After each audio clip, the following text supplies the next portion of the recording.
Buenas tardes a todas y todos. Bienvenidos a este último módulo de Formarnos en la versión del año 2018, Formarnos interuniversitario y federal. Quería anunciarles que dentro de poco, de muy poco, no lo vamos a tener en línea así como estamos llevando a cabo este Formarnos, pero vamos a impulsar el último del año, que es el Formarnos Movimientos Populares. Les pedimos que estén atentos a la página para todos aquellos que estén interesados y que no lo puedan ver ese día, sí van a poder a través de los videos verlos a posteriori. Y los detalles también los pueden ver en la página. Bueno, quisiera también anunciar que en la próxima jornada que nos juntemos vamos a tener oportunidad de escuchar a nuestra rectora, su discurso de cierre, la doctora Ana Jaramillo, a quien no pudimos tener presente en el comienzo porque se encontraba de viaje. En ese momento estaba en Roma, precisamente se había encontrado con el Papa Francisco. Y también va a ser el momento estelar en el cual cada uno de ustedes va a recibir su diploma por haber cursado y aprobado Formarnos 2018. Posteriormente vamos a tener taller y allí va a ser una jornada de evaluación, de encuentro, de despedida también en cada una de las sedes, porque luego de la conferencia de la doctora Jaramillo, cada sede trabaja por separado, pero les vamos a agradecer que sean muy abiertos y digan todo lo que consideran conveniente para mejorar Formarnos. Estas jornadas de cierre donde nosotros hacemos un momento reflexivo de evaluación son muy productivas porque nos permiten recibir la experiencia de ustedes o de la experiencia de ustedes los aportes para la mejora para el año siguiente, transformaciones, modificaciones.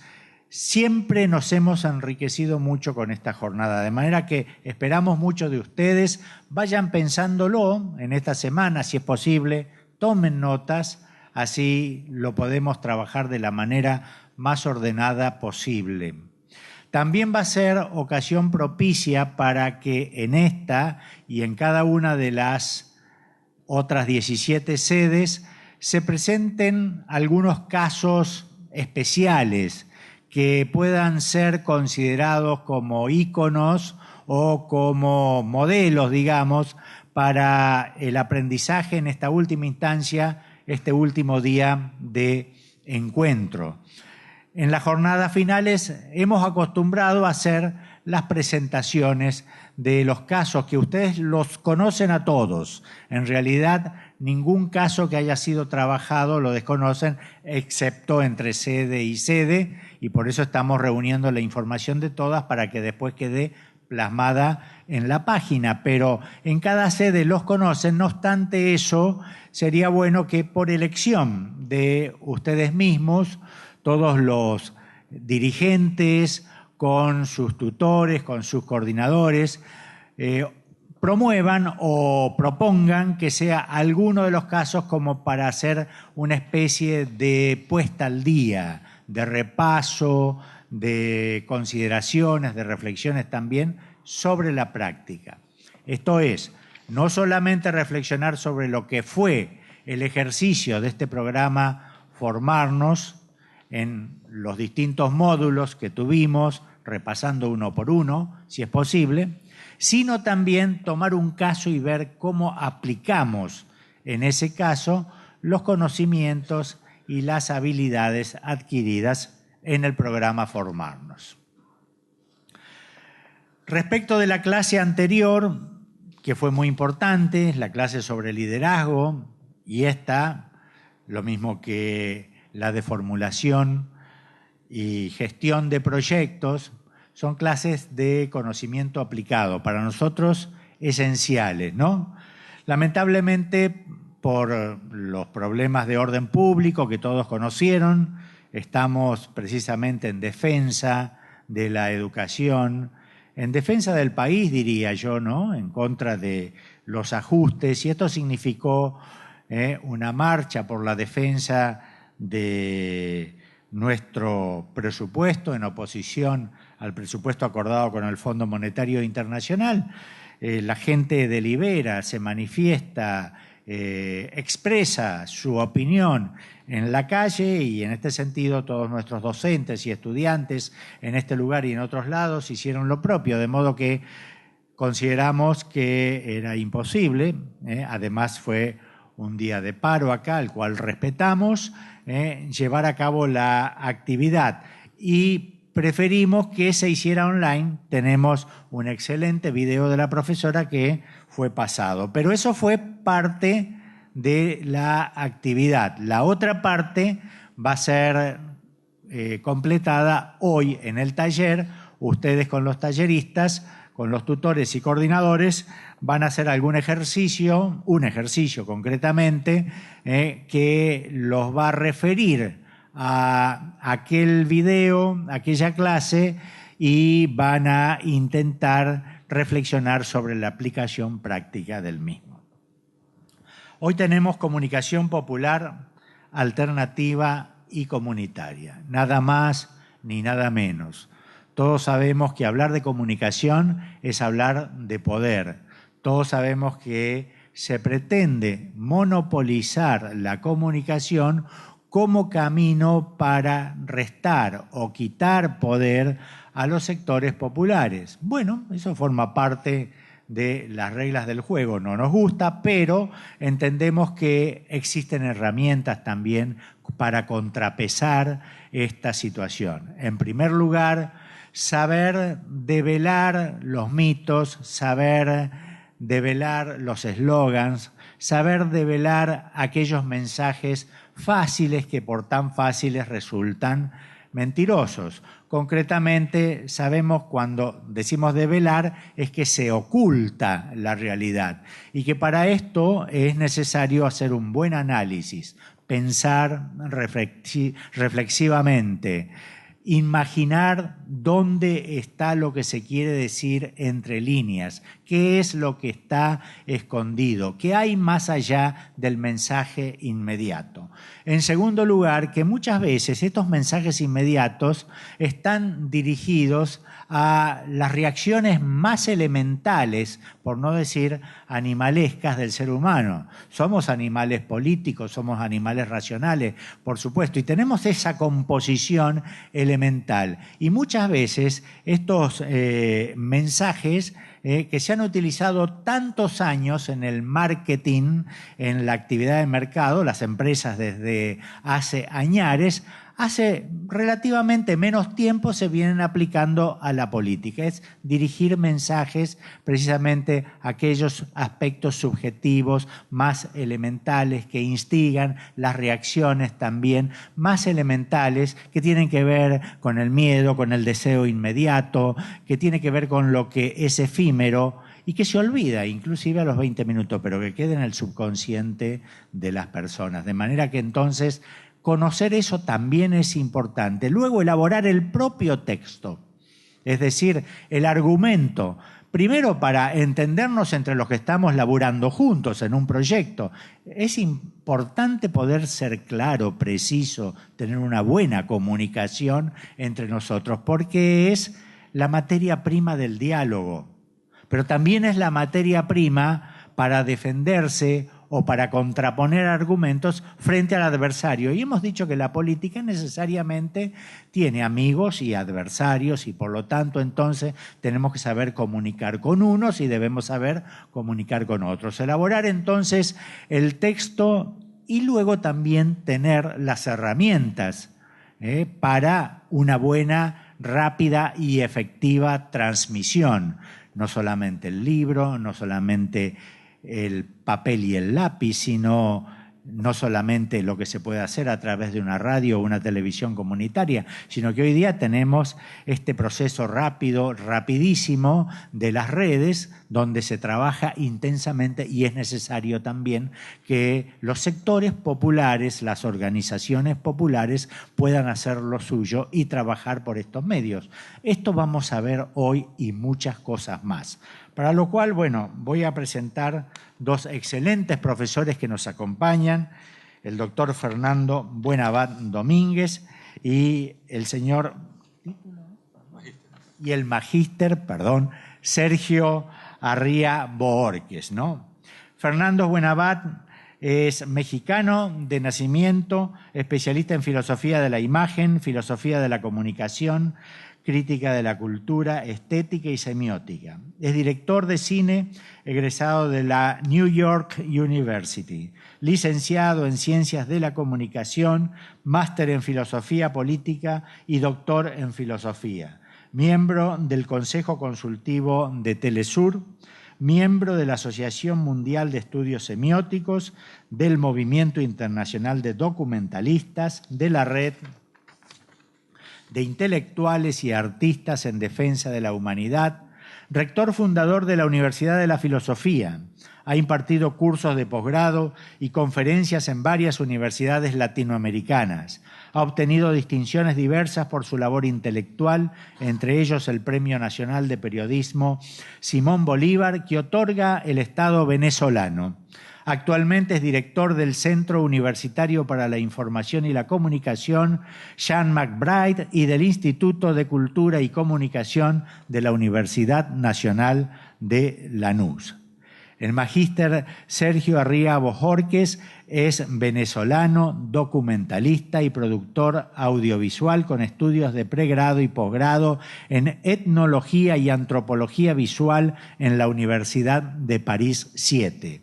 Se ha desempeñado en el desarrollo de proyectos de comunicación pública e independiente en Francia, Venezuela y Argentina, realizando actividades tales como producción de documentales, desarrollo territorial de medios públicos, cobertura de eventos oficiales, diseño y coordinación de proyectos de TV digital y formación, investigación y producción de contenidos con dispositivos móviles.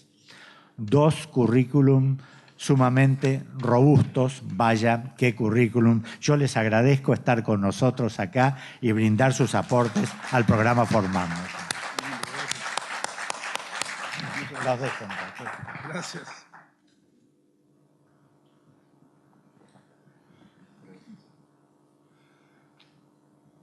Bueno, con la generosidad inmerecida de nuestro vicerrector, les saludamos a todos ustedes. Buenas tardes, compañeras y compañeros. Es nuestra intención hacer una exposición lo más claro posible. Prevemos la posibilidad de, al final de la exposición, hacer algún intercambio de preguntas para profundizar aquello que no hubiese quedado claro y también para escuchar sus opiniones, sus comentarios, sus enfoques a propósito de este tema, que por cierto es un tema de importancia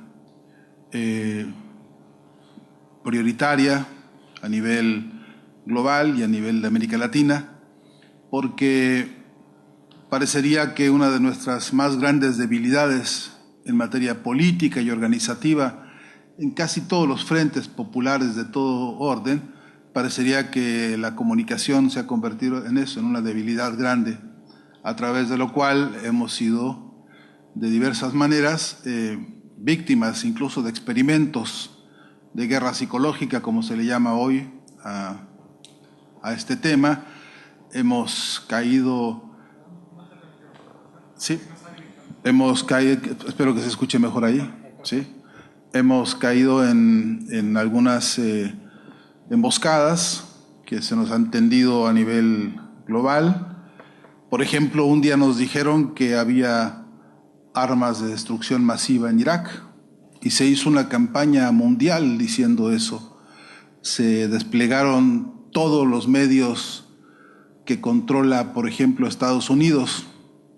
Por cierto, hay que decir, en el mundo hay más o menos 6.000 medios de comunicación, que son los 6.000 medios hegemónicos de este planeta. Todos esos medios, todos esos 6.000, están en manos hoy de 6 o 7 personas. Solo para mostrar el desequilibrio enorme, ¿no? Los grandes monopolios transnacionales en materia de comunicación, lo que se llama medios concentrados, están concentrados en 6 o 7 personas. Y esas 6 o 7 personas están fundamentalmente en Estados Unidos. Y todo ese aparato mediático que incluye cine, televisión, radio, prensa, libros y redes sociales, se llaman así, operando para instalar la idea de que en Irak había armas de destrucción masiva y que con ese pretexto había que entrar a Irak.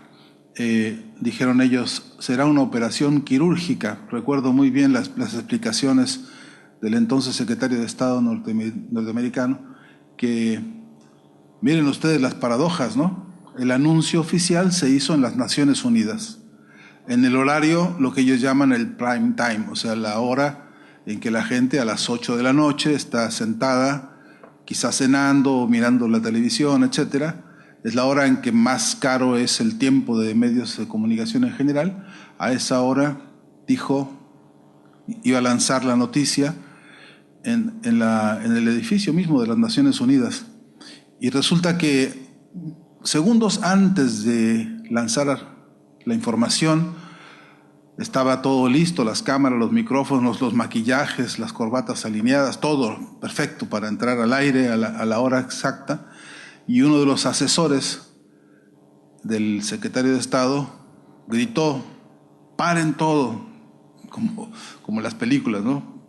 Corte la escena, paren todo, porque se percató que justo detrás de donde estaba parado el secretario de Estado norteamericano, justamente estaba el cuadro del Guernica, de Picasso, un cuadro emblemático en el que se representa un bombardeo criminal contra un pueblo desarmado en España, y que Picasso interpretó con el dolor que eso representa y produjo este cuadro que tiene una fama mundial.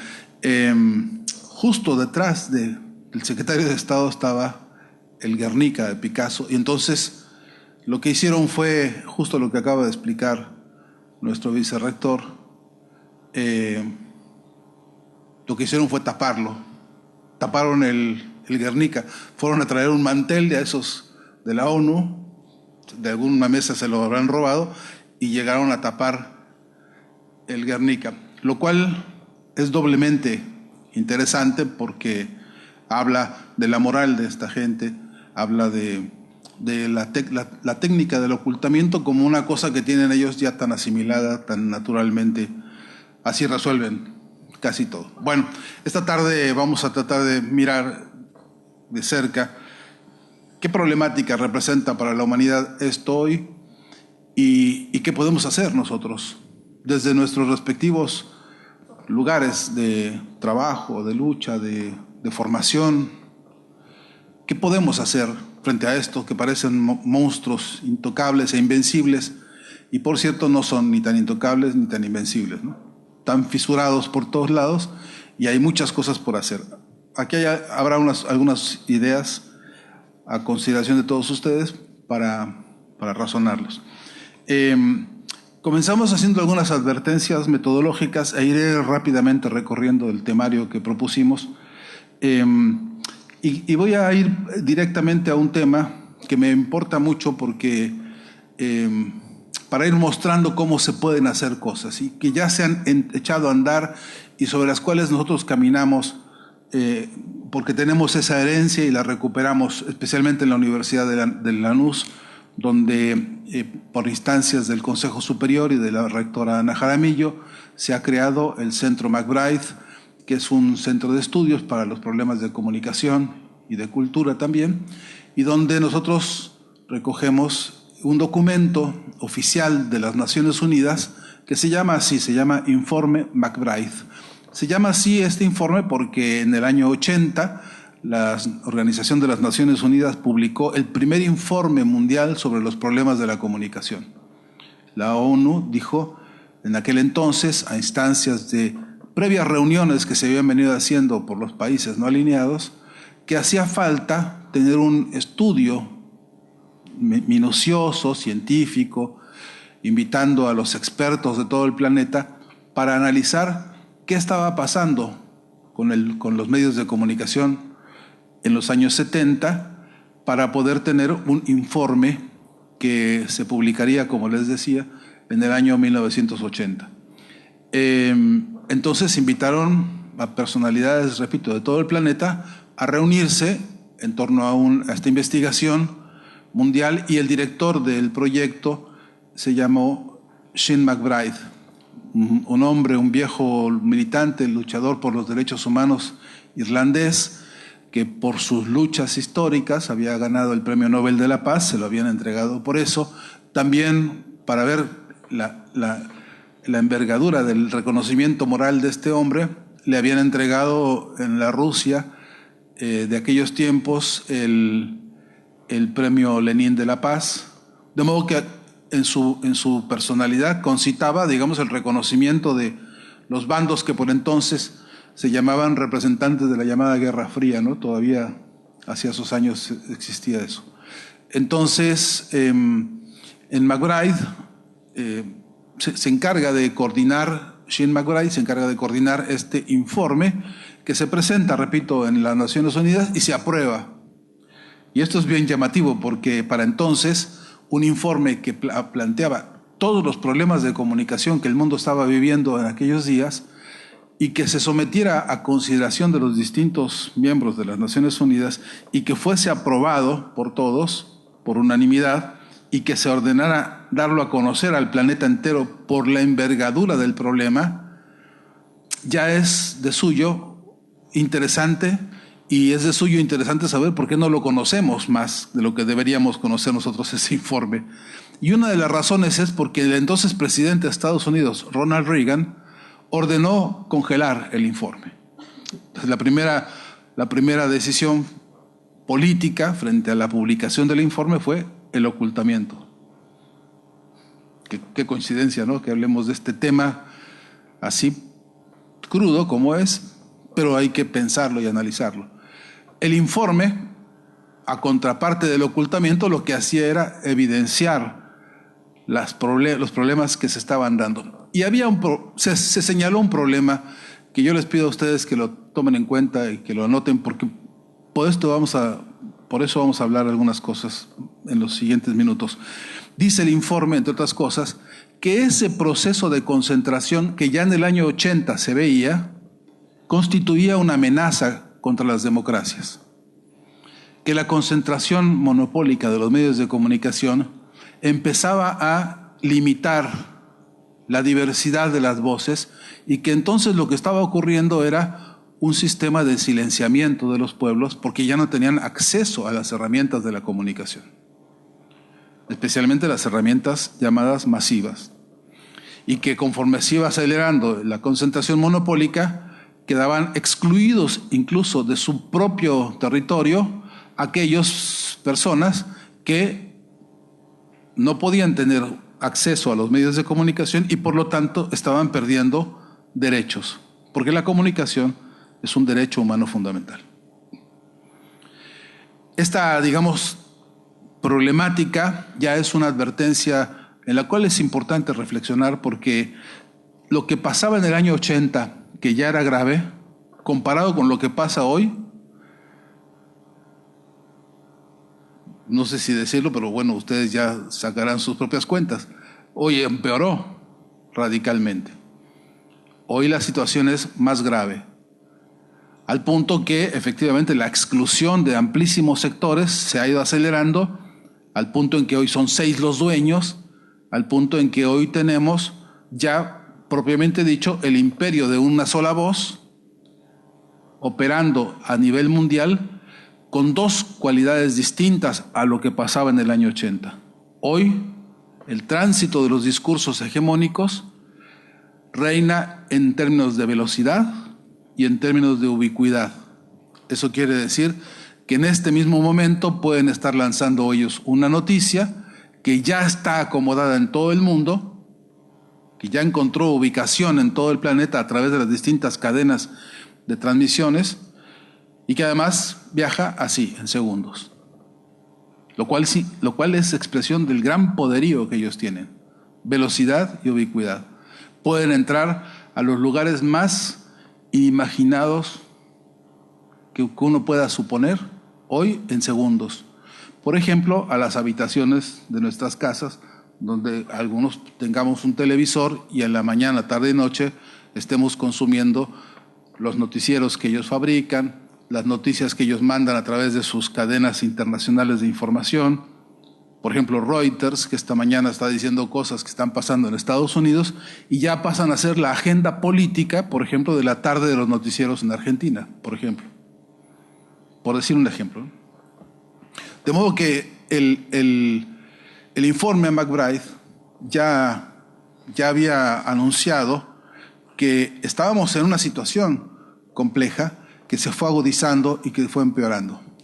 ¿A qué punto empeoró? Y tenemos una lámina con la que hemos estado trabajando en el instituto, un mapa, porque el instituto que yo dirijo está trabajando en la elaboración de un nuevo informe mundial sobre la cultura y la comunicación, dado que ahora empeoró todo, a ver si somos capaces de explicar cómo ha empeorado, ¿no?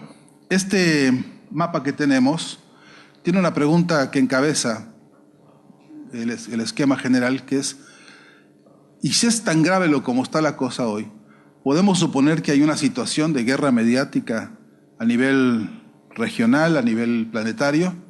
Bueno, nosotros lo que hemos hecho aquí es hacer en este mapa un listado de los golpes de Estado que ha habido en América Latina en los años recientes, en lo que va del siglo XXI, y hacemos un listado de estos golpes de Estado, y a la primera página del análisis identificamos siempre como sujetos protagónicos de los golpes de Estado las cadenas mediáticas en cada país.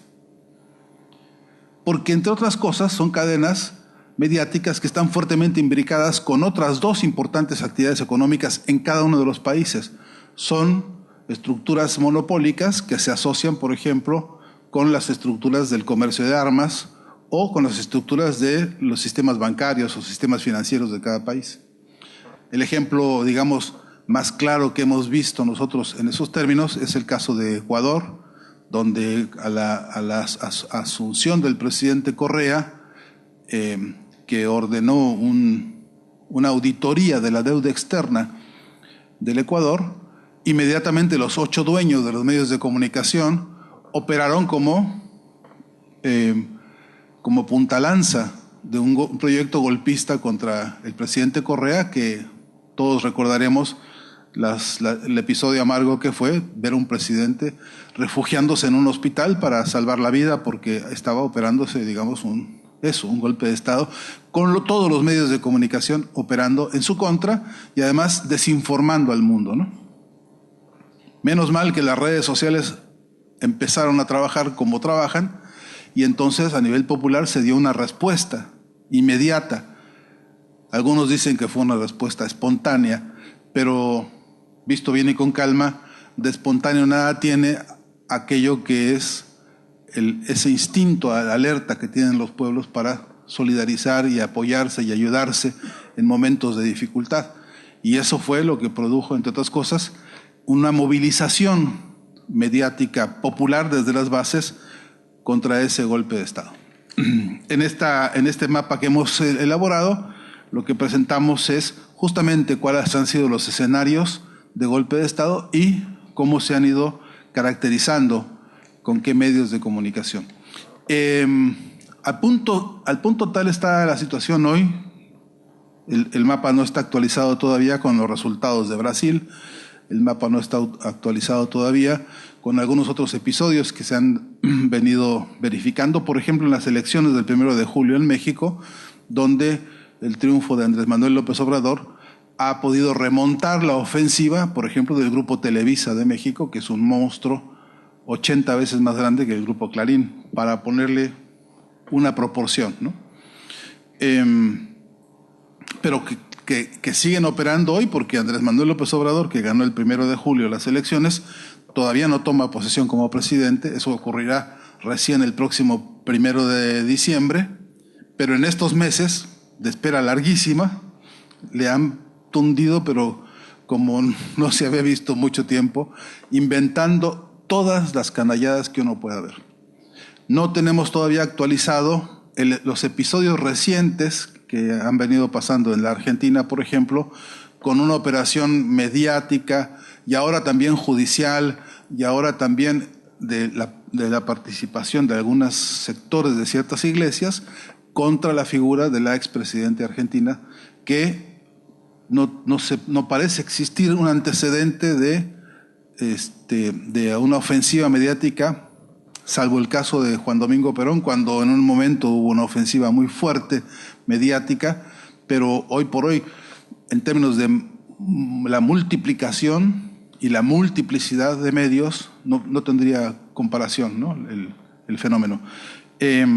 Pero la pregunta sobre si hay situación de guerra mediática en el escenario de la América Latina, de la patria grande, merecería, a nuestro entender, una reflexión profunda, porque de ser así, de validarse la hipótesis de que hay una situación de guerra mediática donde unos sectores de interés concentrado, unos sectores de dominación económica, los sectores, digamos, de las oligarquías y las burguesías de estos países, han decidido avanzar contra las democracias y contra los pueblos, en términos de someterlos, no solamente desde el punto de vista económico, sino también desde el punto de vista de la conciencia, de los valores, porque parecería que hoy no están contentos solo con la dominación por la vía de la bota militar, sino que además ellos quieren que nosotros les agradezcamos eso, que acabemos aceptando que está bien que nos traten así y que en última instancia creamos que eso es una herencia valiosa que tenemos que pasarle a nuestros hijos, como si fuera eso un triunfo moral.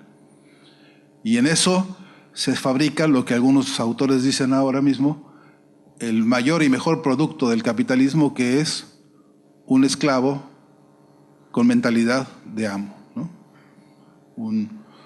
El síndrome de Estocolmo mediático, dicen ahora, ¿no? La víctima adorando a su victimario.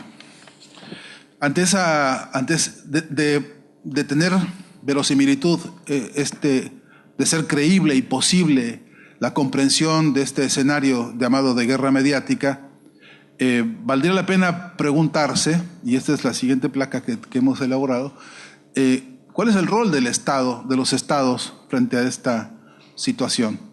¿Qué papel tienen que jugar los estados nacionales en términos de, por un lado, la salvaguarda del derecho a la comunicación, el derecho humano fundamental y el derecho social a expresarse libremente desde los distintos enfoques y las maneras de ver y entender la realidad, y luego ver cuáles son en la práctica las contradicciones de algunos estados? Porque, por ejemplo, esto se da en el continente nuestro, hemos tenido al menos 3 grandes proyectos de legislación en materia de comunicación, que tiene como referentes la ley llamada Resorte de Venezuela, que tiene como referencia la llamada Ley de Medios, propiamente dicho la Ley de Servicios Audiovisuales de la Argentina, una ley ejemplar en más de un sentido, por la metodología con que se elaboró, por los procesos de discusión, de debate y por la defensa popular que tuvo, ¿no? Porque era un baluarte de la lucha en casi todos los campos, no solamente el jurídico, por cierto, ¿no? O en todo caso le daba sentido a lo jurídico porque tenía la fuerza de una movilización popular muy importante. Y vimos cómo en lo que dura la firma de un DNU, ¿se llaman? ¿no? ¿Dije bien? En lo que dura la firma de un DNU se borró semejante baluarte.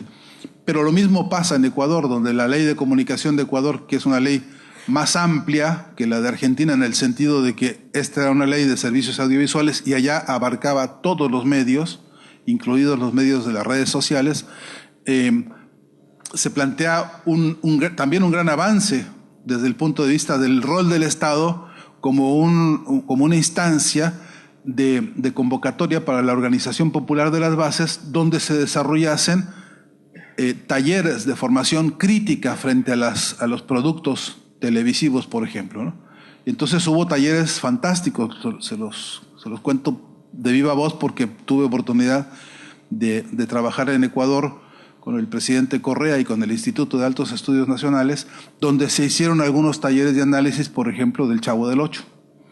Y se hizo una revisión interesante sobre lo que significaba en términos del tipo de imágenes, del problema de la violencia infantil dentro de ese programa, el rol que se le asigna a las mujeres en esa serie, en fin, que durante 30 años pasó sin ser tocada por la mano de la crítica y que se convirtió casi en un hábito popular de que la gente se acostumbró a ver eso como un entretenimiento, cuando el paquete hoy a los ojos de medianamente cualquier criterio medianamente informado no pasaría un examen ético, por ejemplo, ¿no? De todas maneras, esto mostraba una intención de los estados de participar en proyectos donde el Estado se convertía en garante de iniciativas sociales para habilitar, para traccionar la voluntad popular en términos de, primero, como bien decía el vicerrector, para traccionar la crítica, el análisis, los pormenores del discurso, lo que queda oculto, lo que está a la vista y cómo se relacionan, pero además para habilitarnos a nosotros con la digamos, el pleno ejercicio del derecho a la comunicación, tanto individual como social. Entonces, digamos que nos dejó esta herencia, este periodo, aunque hoy estemos viviendo un retroceso significativo en esto, pero han dado un camino que es importante conocer y siempre recordar. Porque por el otro lado, otro tipo de Estado, al servicio más bien de los intereses de los medios concentrados, y dije bien, estados al servicio de ellos, porque en algunos casos, como en México, Televisa fue el horno donde se cocinó la figura de Peña Nieto, hoy que está feneciendo su mandato. En Televisa se parió, por decirlo de una manera metafórica, la figura del actual presidente de México y de su esposa, sacada de una telenovela para armar una especie de pareja de telenovela, ¿no? Y todo el tiempo operando desde la presidencia para pagarle favores y más favores a la empresa Televisa, que fue la que lo llevó al poder y que le mantuvo permanentemente un escudo de protección, un blindaje.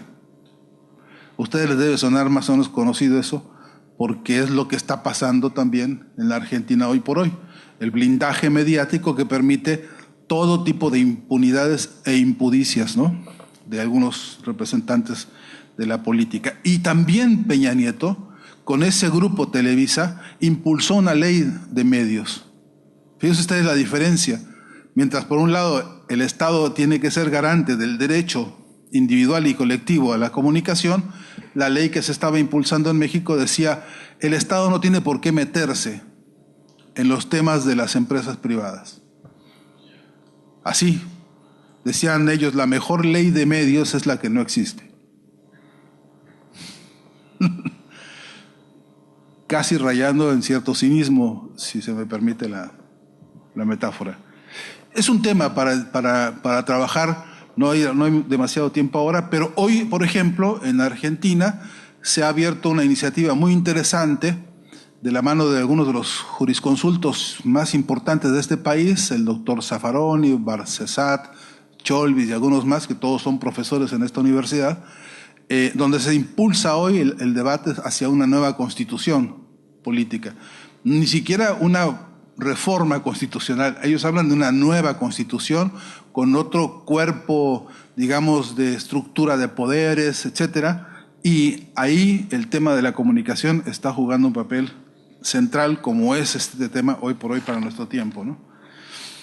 Y en el corazón de la situación de la problemática comunicacional está, ni duda cabe, un tema que es complejo, que es, pero al tiempo que complejo, apasionante, porque ¿qué es lo que está en disputa realmente cuando se habla de guerra mediática y qué es lo que está en disputa cuando se plantea esta situación de unas estructuras concentradas de medios frente a poblaciones que están siendo despojadas de sus derechos a la comunicación? Y están en disputa muchas cosas. Por supuesto, básicamente los mercados. Por supuesto, básicamente todo lo que la publicidad deja ver que está en disputa, que es el control de las economías a través, por ejemplo, de sistemas de publicidad, el control de las conciencias a través de sistemas de operación psicológica que se van infiltrando permanente y sistemáticamente en los pueblos, al punto tal, voy a poner un ejemplo que quizá a ustedes les suene parecido, pero por ejemplo, al punto tal en que en México se desarrolló un proyecto de propaganda gubernamental desde la campaña de Enrique Peña Nieto, pero puedo decir lo mismo, si ustedes quisieran, de Duarte en Colombia, ahora mismo, que acaba de cerrar su campaña y llegar a la presidencia, pero puedo decir lo mismo de la propia campaña de Brasil, de la derecha, de Bolsonaro, donde se impulsa un proyecto de, digamos, de propaganda o de comunicación política, donde hay digamos, un soporte de manipulación afectiva, se tocan las fibras sensibles. ¿Ustedes saben cómo se tocan las fibras sensibles con los medios de comunicación? La música. Siempre que te ponen musiquita, están apelando a las emociones. Siempre. Es la manera de narrar las emociones sin palabras, con música. O te ponen un trío, o un mariachi, o violincitos, o pianito, o lo que sea, para impulsar un campo emocional. Ustedes habrán fijado algunas veces en algunos noticieros que ponen imágenes donde la policía está reprimiendo a los trabajadores, o como se vio hace poco, ¿no? Y entonces le meten ahí una música casi como de apocalipsis, ¿no?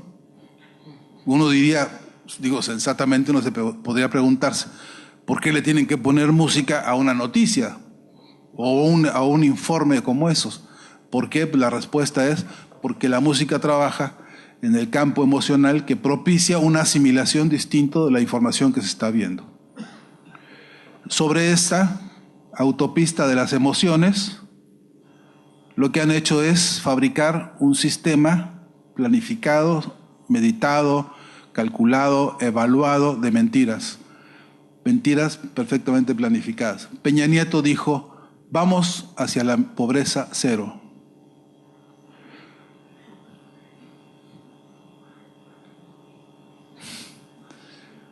Sí, es fácil que uno diga, qué chistoso. Claro, porque todos se agarran digamos, del programa emblemático de Naciones Unidas que decía, vamos hacia el milenio, a conquistar una situación nueva para la humanidad y bla, bla, bla, y se agarran de estos slogans, se dice así, estas frases cortas que parecen creíbles, pero que van empaquetadas con la musiquita o con algunos emblemas que se vuelven también de orden afectivo. Por ejemplo, ¿saben estos muchachos que tienen laboratorios de guerra psicológica o semiótica? ¿Qué clase de vínculo tenemos todos nosotros? Afectivo, histórico, emocional, desde la infancia, desde la primera infancia. Todos tenemos un vínculo con los globos.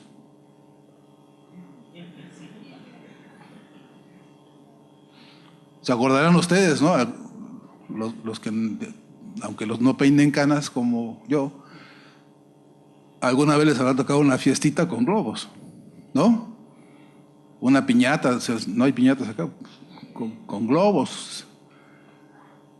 Casi para cualquier cosa tenemos casi la cosa compulsiva de ponerle globos a eso que es una reunión afectiva entre nosotros.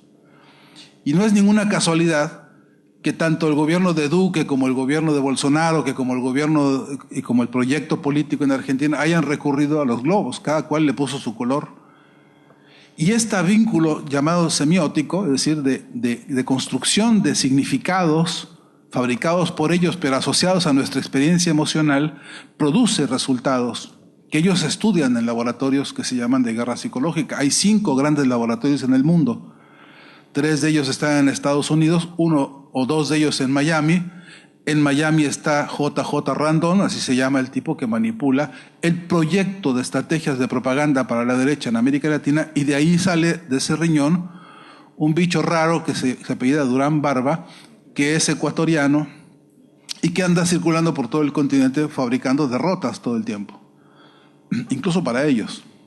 Habría que ver el prontuario de esos señores.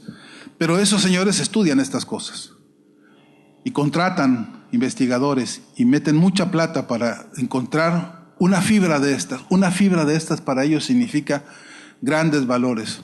Podríamos estudiar, hay 1000 casos de cómo se usan los colores, cómo se usan las letras, cómo se usan los globos, cómo se usa, en fin, todo aquello que en algún momento conecta con alguna emoción. Por eso en algunos países se recurre a los artistas y al vínculo que los artistas tienen con historias largas de telenovelas con las que hemos llorado todos, mi abuelita y yo y todos en algún momento de nuestras vidas, que hemos sido de alguna manera tocados o envueltos por ejemplo, la estrategia de las telenovelas. Todo un capítulo en América Latina para estudiar. O como con el Chavo, que tiene tantos vínculos afectivos con tantas personas en todo el continente. O como, en fin. De modo que eso es lo que está en disputa también.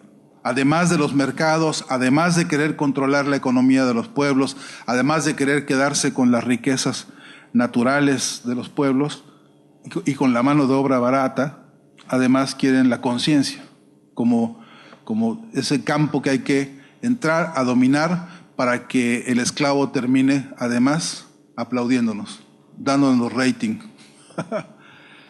ya es toda una estrategia hoy por hoy de altos resultados en términos de cómo se estudia la estrategia mediática. Se desliza el plan de las mentiras y se establece un proyecto antidemocrático en las venas mismas de las estructuras democráticas de nuestros pueblos.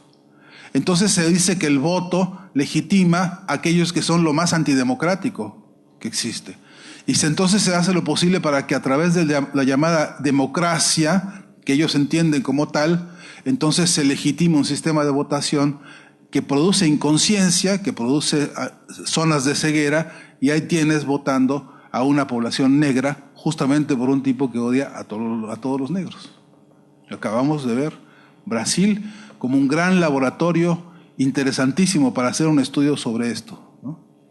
donde el problema es bastante más complejo. Estoy ahora refiriéndome al punto exacto en el que 8 o 9 de las más importantes empresas de manipulación psicológica han participado de ese proyecto, para conseguir que apenas el 30% del electorado, que representa para ellos el 50 y tantos % con el que ganó Bolsonaro, decida sobre una población de 300 y tantos millones, ¿no?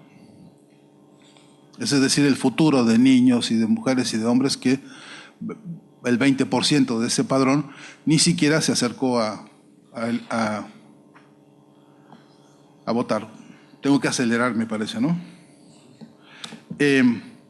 Voy directo al tema que me interesa más, porque diagnósticos como el que estoy tratando de ofrecer ahora a toda velocidad, hay muchos. Pero a la pregunta, ¿y qué hacemos entonces, no? El otro día me decía un compañero, con un sentido del humor un poco irónico, ¿será? Me decía, bueno, ya vamos perdiendo el partido, ¿no? Segundo tiempo, minuto 30, vamos perdiendo 4-0, ¿qué hacemos? ¿Qué alternativas tenemos?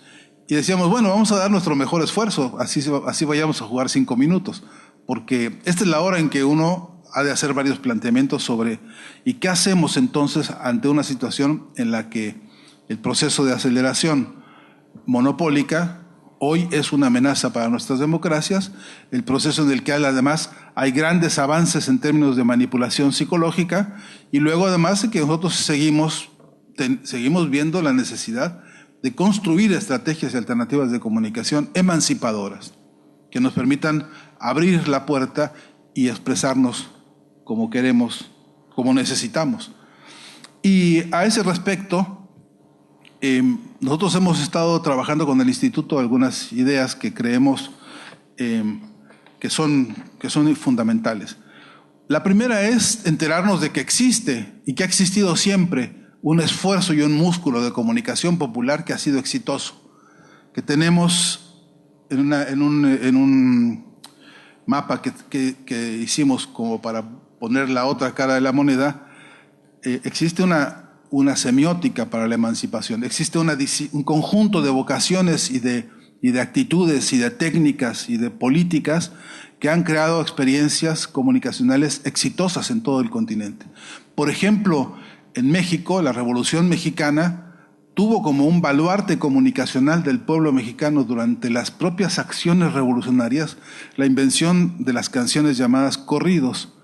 En los corridos mexicanos se hace la juglaresca, se hace el relato diario de lo que estaba pasando en el frente, y a través de las canciones se iba contando de pueblo en pueblo los triunfos de los revolucionarios, las derrotas en algunos lugares, en fin, el desarrollo mismo, diría mi querido amigo Walter Martínez, en pleno desarrollo, de cómo la Revolución Mexicana fue avanzando paso a paso, tanto en el norte como en el sur, con Pancho Villa, con Emiliano Zapata, con los distintos protagonistas del proceso revolucionario.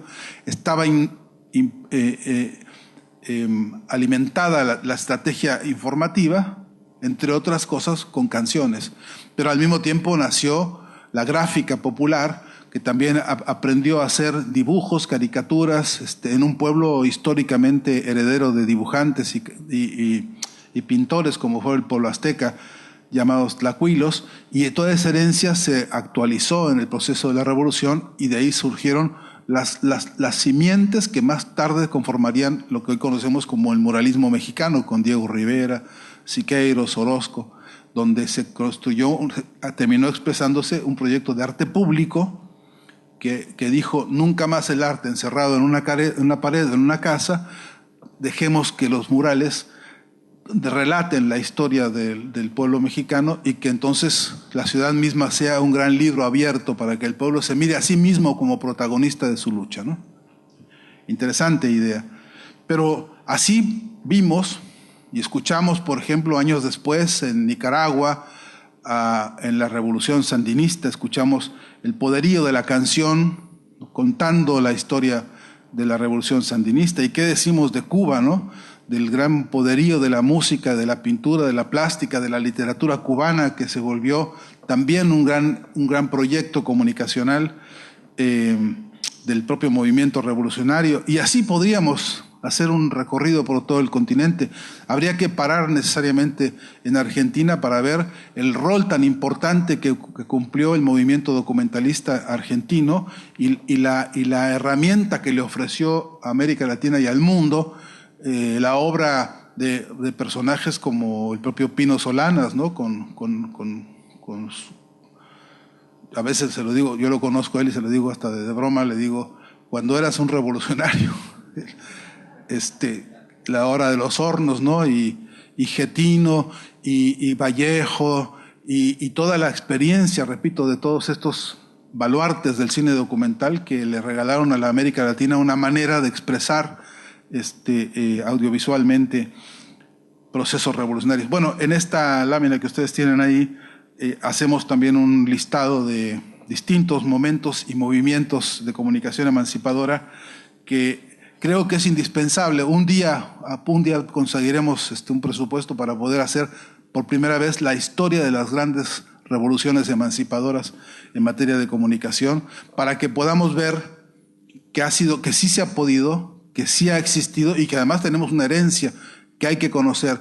Creo que en la medida en que uno conoce esa herencia, también se fortalece moralmente para decir: bueno, los pueblos han podido. No es que estemos silenciados para siempre, como si esto fuese el blanco y el negro solamente, ¿no? Que frente a los grandes momentos de oscuridad mediática, de ofensiva, como pasó en Venezuela. Yo no me acuerdo si hay momentos más terribles de ataque mediático como el que sufrió Hugo Chávez, y en ese momento ese país dio una contraofensiva comunicacional valiosísima que le ha permitido hasta hoy incluso mantenerse en pie, ¿no?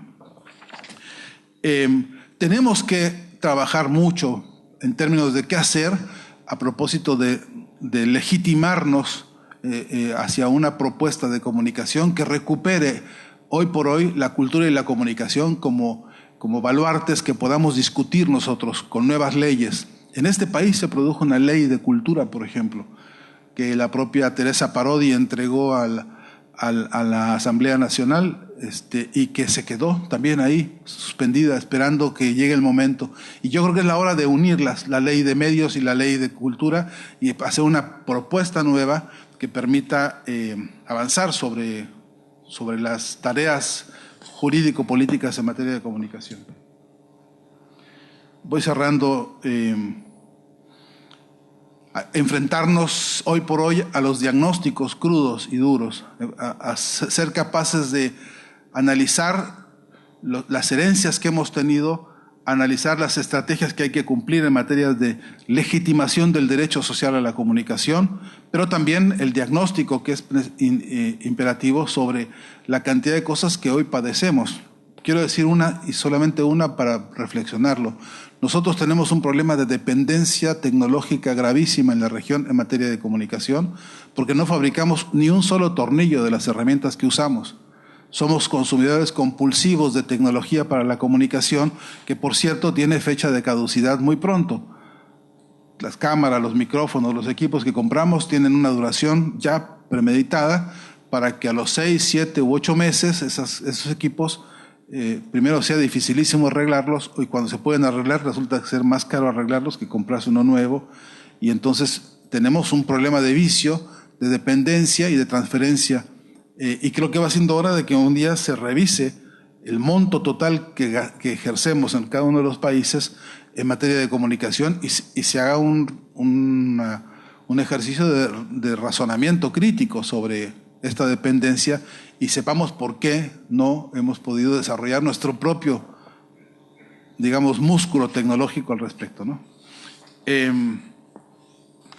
Creemos que junto con este trabajo de análisis de la legitimación del derecho a la comunicación en todos los frentes, además hay que hacer el trabajo del desarrollo de las capacidades críticas, pero no cualquier crítica, sino la crítica que permite entender cómo los sectores dominantes o concentrados en materia de comunicación despliegan sus ataques contra los pueblos, y también entender que hay espacios vacíos en los cuales tenemos que trabajar nosotros, que hay un montón de fisuras en las cuales tenemos que comprometernos y comprometernos a hacer. Porque, por ejemplo, y ahí voy a poner un punto de referencia duro, que es, hoy en América Latina tenemos radios alternativas y comunitarias, muchísimas, televisoras alternativas y comunitarias, muchísimas, páginas web, plataformas por acá, plataformas por allá, cuentas de Twitter, cuentas de Facebook, de compañeros que están trabajando en distintos frentes. Es como una especie de gran archipiélago que se ha multiplicado en todo el continente, pero un archipiélago inconexo.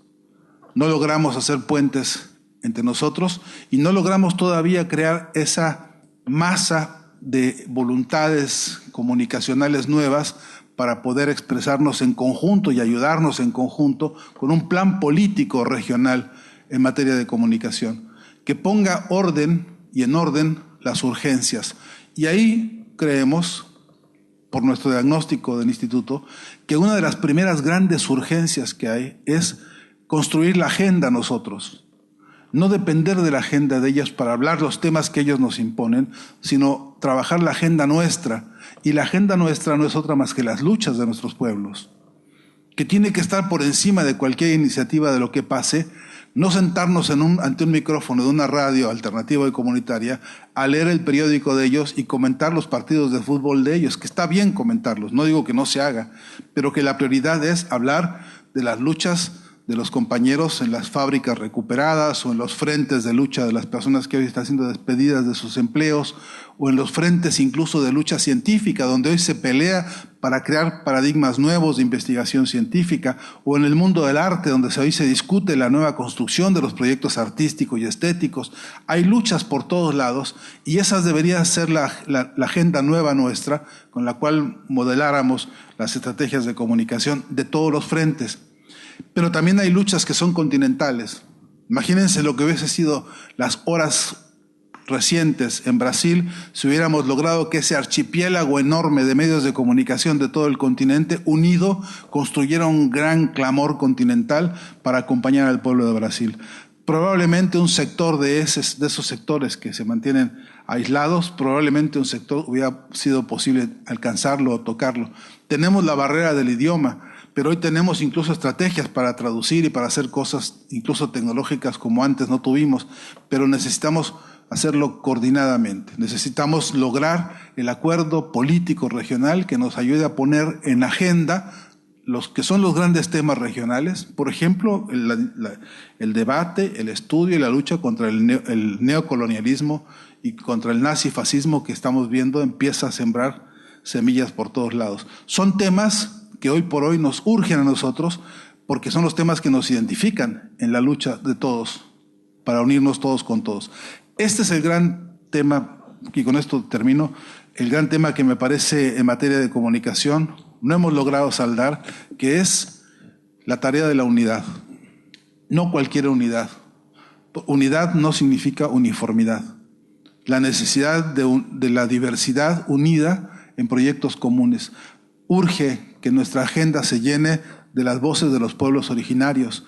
Urge que la gran lucha histórica que Argentina ha venido a representar hoy como un baluarte verdaderamente revolucionario, nuevo, refrescante, que es la lucha de las mujeres contra el aborto, criminal que ha matado a tantas mujeres, y por la necesidad de impulsar la vida digna, la vida sana, la vida atendida, la vida cuidada, la vida, ¿no? La importancia de no caer en las trampas ideológicas de la derecha y saber defendernos con una batalla de todos al lado de las mujeres, porque eso no es una lucha solamente de las mujeres, en la que nos tenemos que encontrar todos solidarios. ¿Y qué sería, y qué hubiese sido este movimiento argentino que ahora están haciendo y que va a continuar hacia el próximo año, ¿no? Contra la penalización del aborto, y qué vamos a hacer nosotros si no logramos una gran sumatoria de estrategias de comunicación. ¿Qué sería ese clamor continental como una fuerza nueva? Yo creo que sería un motor extraordinario en una nueva etapa. Creo que en el corto plazo las tareas de comunicación nos van a urgir a todos a aprender a hacer nueva comunicación, ¿no? Los nuevos vocabularios, a refrescar las palabras, a estudiar cómo hacer un guión, cómo hacer una producción, cómo aprovechar lo que tenemos para hacer con lo que tenemos lo mejor posible. Y esa es, digamos, mi manera de introducir la siguiente parte de la exposición de hoy, donde desde el Instituto de Cultura y Comunicación y el Centro McBride hemos desarrollado un curso en el cual, con los propios teléfonos celulares que tenemos nosotros, podemos empezar a hacer experiencias de producción audiovisual. ¿Con qué estrategias, con qué técnicas, con qué recursos? Bueno, lo explicará ahora Sergio, pero de nada nos serviría tener cualquier tecnología, por más actualizada, por más cara, por más sofisticada que sea, si no tenemos una idea clara de cuáles son los temas urgentes que nos conectan con nuestros compañeros en la lucha que estamos, en el frente en que estemos, y no nos conectan con otros frentes y otras luchas en otras latitudes de la patria grande. Muchas gracias.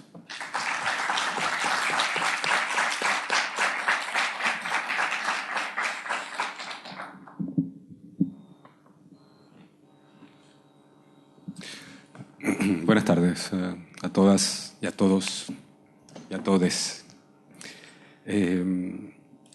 nosotros desde el Instituto de Cultura y Comunicación de la Universidad Nacional de Lanús, desde el Centro Universitario para la Información y la Comunicación Shane McBride, con toda esta explicación que ha dado el doctor Buenabad sobre las líneas de trabajo que estamos desarrollando a nivel de investigación y a nivel de diagnóstico de la gravedad de la situación actual, del problema de la comunicación e información, de los procesos de invisibilización que están sufriendo nuestros pueblos, nuestras comunidades, nuestra identidad, nuestra historia, donde, como sabemos, y un poco para ilustrar lo que el doctor Buenabad decía recién, no solamente los grandes monopolios de la comunicación no solo tienen la velocidad y la ubicuidad, sino también la cantidad, ¿no? La saturación con la que somos bombardeados con contenidos que muchas veces no tienen nada que ver con nuestros códigos y símbolos culturales, con nuestras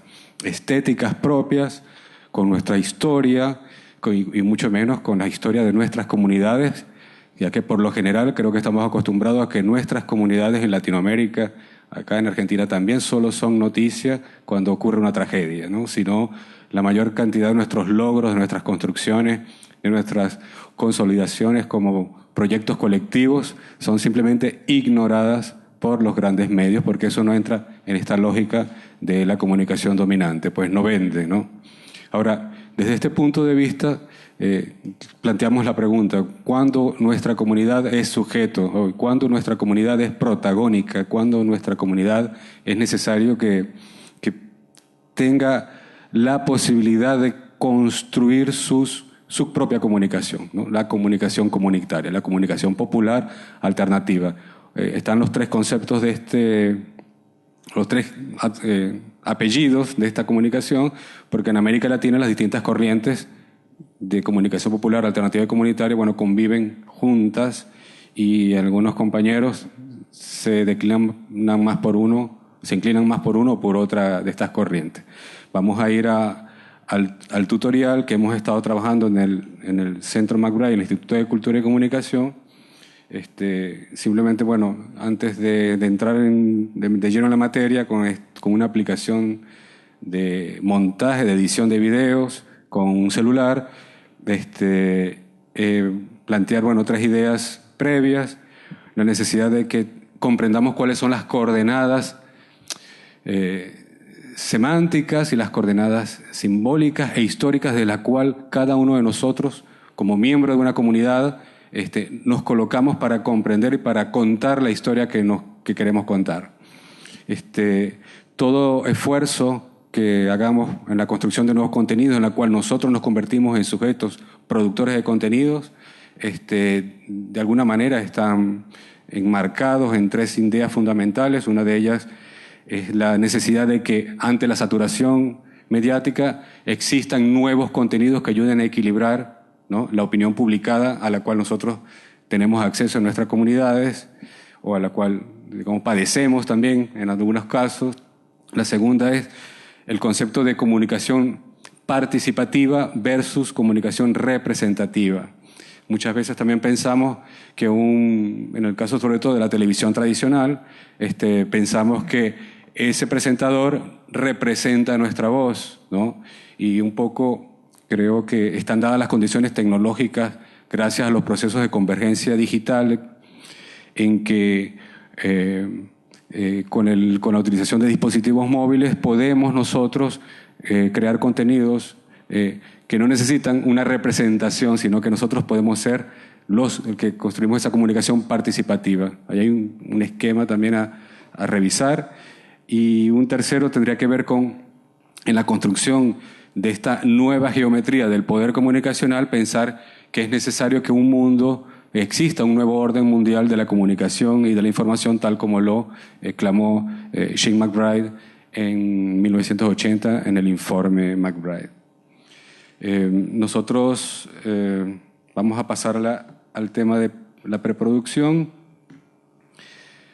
La preproducción, vamos a tratar también de desmitificar todos estos términos que simplemente los hemos tomado porque son los que se utilizan por lo general en el vocabulario de la producción audiovisual, pero Todo esto los invitamos desde ya a revisarlo, a cambiarlo, a modificarlo, a actualizarlo, a apropiarlo, si es necesario. En el caso de la preproducción, tal vez la recomendación que pudiéramos hacer inicial es la de organizar nuestras ideas y la de organizar los materiales con que vamos a construir nuestro video. Una de las primeras tareas que tenemos es la de definir el tema sobre el cual vamos a hablar. Estoy seguro que en muchas de nuestras comunidades desarrollamos actividades que son convocantes, que son movilizadoras, donde tal vez hasta los vecinos que nunca se habían acercado a una actividad, tal vez por el contexto, ¿verdad?, complejo que hoy existe, social y político en nuestros países, mucha gente también está tratando de sumarse. Y tal vez estas actividades que son muy ricas y muy convocantes y de una gran potencia de construcción colectiva, muchas veces tal vez no son suficientemente comunicadas, ¿no? Tal vez no tenemos el reflejo de registrar, de grabar con un video, de hacer una foto, o tal vez lo hacemos de manera espontánea y solamente lo compartimos en algunos grupos de WhatsApp donde participamos, o de otro tipo de red social como Telegram, porque existen varias, y allí intercambiamos eso. La idea es que todo ese flujo de imágenes que fluyen en nuestros teléfonos y que van a dar a la galería de nuestros celulares, ya ahí, al momento que están en nuestros dispositivos, ya son materiales que pueden ser reutilizados, que pueden ser postproducidos, que pueden ser procesados. Esto es muy importante para entender que nuestro teléfono es también un repositorio de imágenes y videos que estamos, de alguna manera tenemos que conseguir una lógica, cada uno conseguirá la suya para organizarlos. Definimos un tema, por ejemplo, vamos a contar, de pronto estamos organizando un comedor comunitario, porque la situación se ha complejizado mucho, bueno, necesitamos generar los recursos, necesitar el voluntariado necesario para organizar esa actividad, o podemos decir, por ejemplo, también que en la calle donde vivimos tenemos 2 años pidiendo que venga algún intendente a tapar, o que venga la intendencia a tapar un bache, ¿no?, que está en la calle, y nadie vino nunca, ¿no? Entonces tal vez también nosotros hay algunas cosas que podemos, de pronto como una iniciativa colectiva de la comunidad, resolver algo que puede ser eso también. Es decir, cualquier actividad que ustedes crean conveniente, que es importante comunicarla, tanto para denunciarla como para de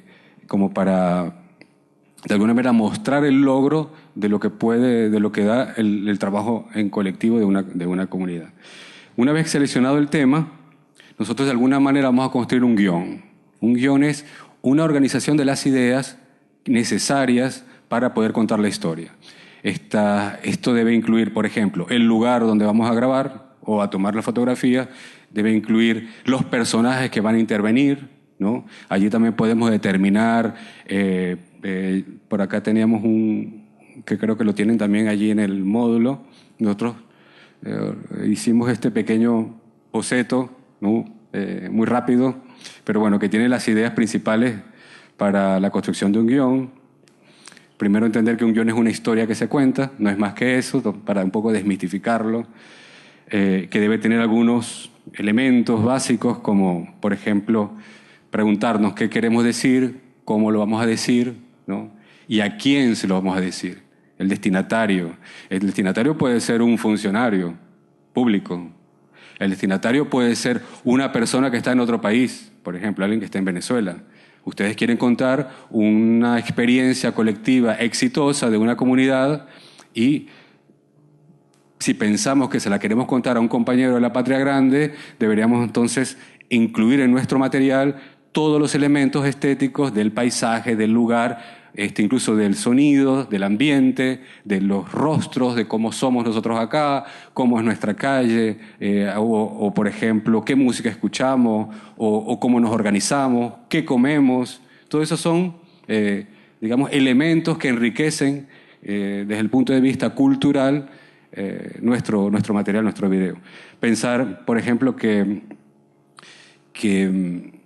toda historia debe tener un conflicto. Es lo más difícil de hacer un guión o cuando queremos construir un video. Un conflicto son todas las dificultades que nosotros o nuestra comunidad o nuestros personajes van a confrontar para poder lograr su cometido, su objetivo. En este caso, si es construir de manera colectiva un comedor o si es tapar el bache de la calle juntos, ¿no? todas las dificultades que podemos conseguir, desde que no tengamos los materiales suficientes, cómo hacemos para conseguir esos materiales suficientes, cómo hacemos, de pronto somos 2, 3 y resulta que necesitamos 15, cómo hacemos para convocar a los demás compañeros, para motivarlos y compañeras también para que se sumen. Esos son elementos que de alguna manera tienen que estar en la historia. Una historia puede tener, por lo general, un planteamiento, un desarrollo y un desenlace, pero estos elementos son intercambiables. Uno puede comenzar por el desenlace, se resolvió el problema, y después vamos a contar lo que nos costó, por ejemplo, hacerlo, ¿no? En caso de que queramos voltear la historia. Ustedes han visto, esos son recursos muy utilizados en las series de televisión y por lo general en las obras de teatro. Eso no lo inventaron, eso viene desde Grecia, desde la época de Aristóteles, en la construcción de cómo se narran las historias. Y también podemos jugar con los tiempos, si nuestra historia está contada en presente, ¿no? O si nuestra historia está contada en un pasado, o si nuestra historia tiene distintos, ¿no?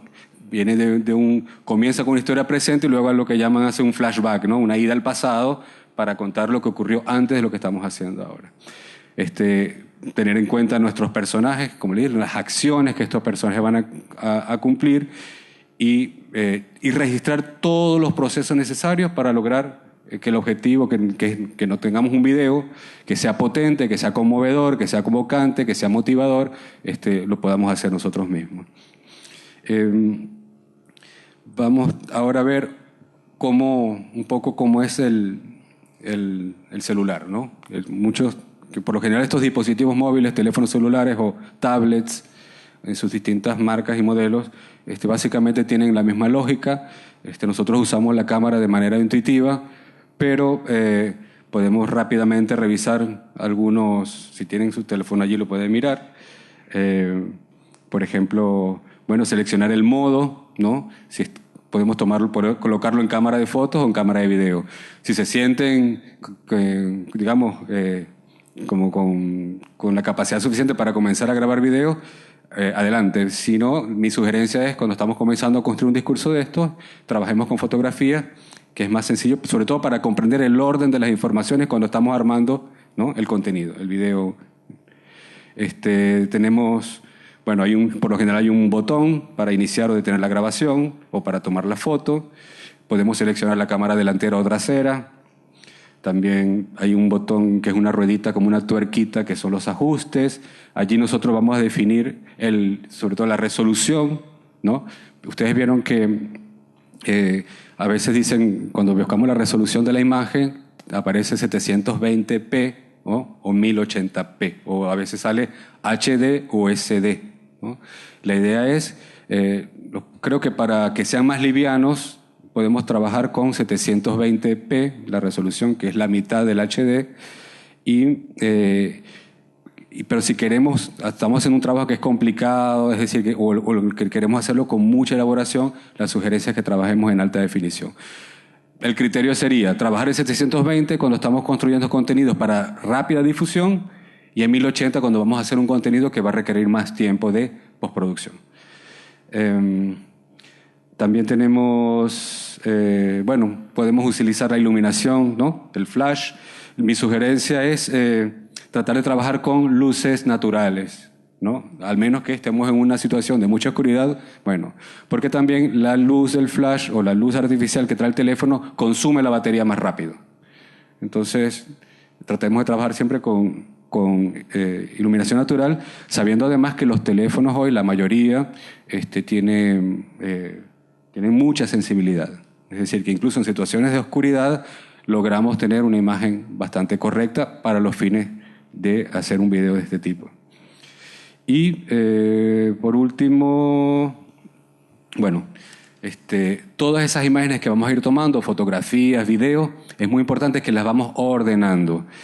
Por lo general podemos contar con, muchas gracias, podemos contar con servicios como Google Drive, que son servicios de almacenamiento en la nube, que llaman, que por lo general los teléfonos ya los tienen, los traen incorporados en el sistema Android o en el sistema iOS también, y abrir una cuenta allí para poder crear una carpeta que sea videos, una carpeta que sea fotografías, una carpeta que sea músicas, y tener allí nuestros materiales archivado. Eso va a facilitar mucho luego los procesos de postproducción, sobre todo cuando nosotros queremos, por ejemplo, ir construyendo la identidad discursiva, audiovisual de nuestra comunidad. No es lo mismo una comunidad de Salta que una en Tierra del Fuego, ¿no?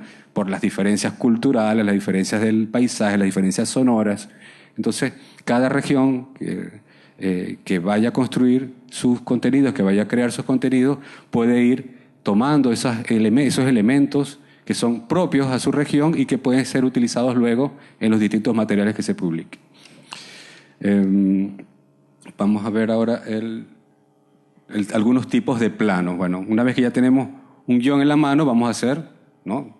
El guión nos va a decir más o menos en qué orden va a quedar contada nuestra historia, independientemente que nosotros grabemos, por ejemplo, las escenas del final las grabemos al principio y viceversa, porque el programa de edición que tenemos nos permite editar de manera no lineal, es decir, que podemos colocar el plano o la fotografía 20, la podemos colocar de primera, y la fotografía 4 puede ir de segunda, y la fotografía 12 puede ir de tercera, porque lo podemos modificar justamente, muy fácilmente, solo moviéndola con el dedo. Se recomienda una recomendación que en el caso cuando tomamos video no duren más de 15 segundos la toma mientras estamos grabando, para facilitar luego el proceso de postproducción. Es una recomendación, y al menos que estemos grabando una situación que tiene lo que llamamos un plano secuencia, es decir, una acción que comienza y termina. Por ejemplo, en el caso que vamos a buscar o vamos a montar una mesa y vamos a colocar un mantel porque queremos contar eso, porque consideramos que eso es importante en el proceso de nuestra historia, bueno, la acción completa de pronto va a durar 15 o más segundos, 20 segundos. Ahí sí, digamos, podemos grabarla completa. Pero cuando son tomas fijas, lo mejor es que sean 10 segundos, 15 como máximo, para facilitar el montaje. Y luego tenemos algunos planos tipos que también los invito a que los revisen, los modifiquen y creen unos nuevos, que son los planos conocidos en el vocabulario audiovisual como planos de ubicación, planos generales, ¿no? Planos que están también allí en el tutorial que estuvimos haciendo para ustedes, el plano y el contraplano, los planos primeros que son los que llaman close-up. En todo caso, aquí la recomendación es grabar siempre o tener tomas suficientes del lugar. Por ejemplo, si fuéramos a hacer un video de esta sala o de las distintas salas que están conectadas por videoconferencia, que puede ser una sugerencia para el ejercicio que van a hacer luego con los profesores, con los tutores, es contar cómo son los espacios donde están haciendo cada uno sus cursos, ¿no? Y tener una toma general para mostrar esta bella aula magna de la Universidad Nacional de Lanús, y después también tomar detalles de los presentes, las personas que son ustedes, los protagonistas de esta actividad, cuántos estamos acá, desde cuándo nos conocemos, de pronto grabar algún testimonio, ¿no? De lo que ha significado este programa para ustedes, de lo que han aprendido. Eso también ayuda a que también el programa se fortalezca, ¿verdad? Porque esos testimonios son siempre muy potentes y muy sentidos. Ya tenemos entonces nuestras imágenes, tenemos una descripción del lugar. Por ejemplo, si hay un mate por allí, un termo, también tomar una foto porque es algo cultural típico de acá, que por qué no incluirlo como un rasgo cultural que es propio y que no, por ejemplo, en el Caribe no se toma mate, ¿no? Y la gente cuando ve el video en Venezuela puede identificar allí un rasgo cultural potente de esta sociedad, porque además es un elemento transversal, ¿no? Que casi de todo el país, creo yo, ¿no? Y de todos los sectores. Evitemos, aquí hay algunas recomendaciones. Por ejemplo, primero, por supuesto, activar la cámara. La recomendación de que se coloque el teléfono en horizontal, así como está más que todo por el campo de acción, por el que creo que cuando tenemos la cámara en horizontal podemos jugar con tener elementos en primer plano y elementos en segundo plano. Eso es, enriquece también nuestro material. Podemos usar por ejemplo, nuestro micrófono, nuestro cable que viene con el teléfono para hacer alguna entrevista, si estamos en un lugar que hay mucho ruido, podemos usar ese truco de colocar esto y tratar de que no se vea, tal vez con una pincita, ¿no? Conectando al teléfono y colgándolo por acá. Pues ya tenemos esto por lo general tiene un poco más de 1 metro, así que pudiera servir como micrófono corbatero improvisado. Tener cuidado con los contraluz, ¿no? Porque entonces no vemos bien el rostro. Más bien, al contrario, tratar de que la luz acompañe desde atrás de la cámara o del teléfono para que la persona que esté o la situación que esté delante esté iluminada. Y hay un truco, por ejemplo, para evitar, en el caso cuando estemos grabando videos, que la cámara se mueva mucho. Hay un truco que usamos algunos camarógrafos que aprendimos hace tiempo y ahora lo usamos con los celulares también, es aguantar la respiración justo antes de comenzar a grabar. Y eso es algo muy simple, pero funciona muy bien. Cuando ya estamos a punto, ya tenemos nuestro plano, ya decidimos, bueno, nuestro encuadre, si es un plano cercano o no. Evitemos los zoom, porque eso aumenta la inestabilidad de la toma. Que estamos listos, aguantamos el aire y grabamos. Aguantamos 10 segundos, podemos, ¿no? Sin morir, creo yo. Bueno.